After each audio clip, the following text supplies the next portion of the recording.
హైదరాబాద్ శిల్పారామంలో అంతర్జాతీయ సాంస్కృతిక మహోత్సవం లోక్ మంథన్ కార్యక్రమాన్ని మాజీ ఉపరాష్ట్రపతి వెంకయ్యనాయుడు ప్రారంభించిన అనంతరం మాట్లాడుతున్నారు. ప్రత్యక్ష ప్రసారం ద్వారా చూద్దాం.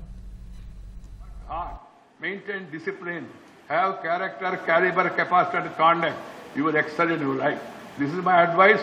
I once again would like to compliment Kishan Reddy Garu for this wonderful initiative, and also would like to compliment the artists who have come from Chhattisgarh, and also would like to really thank you all people who are participating in this program, and I call upon Hyderabadis and also people in the nearby districts to come here to Hyderabad and see this wonderful exhibition for 4 days.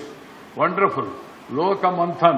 ఈ వచ్చి దీంట్లో ఒకసారి మన ఆలోచనలను మళ్ళా తిరిగి మనం గుర్తు చేసుకొని తద్వారా మన సాంప్రదాయాలను మనం పరిరక్షించుకుంటే మనం సంతోషంగా సుఖంగా ఆనందంగా జీవించగలం, జీవితంలో ఉన్నత స్థాయికి చేరుకోగలమని మీ అందరికీ మనవి చేస్తూ మీ దగ్గర సెలవు తీసుకునే నమస్కారం. జై హింద్.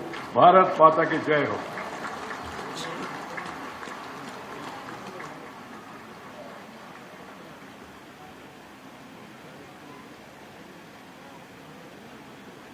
ఒకసారి వెంకయ్యనాయుడు గారు అంటూ పదవీ విరమణ చేశాను తప్ప పెదవీ విరమణ చేయలేదన్నారు. కనుక ఆ విధంగా ఇప్పటికీ కూడా 3 భాషల్లో కూడా ఒక త్రివేణి భాషా సంగమం వారి ఉపన్యాసంలో కనిపించింది.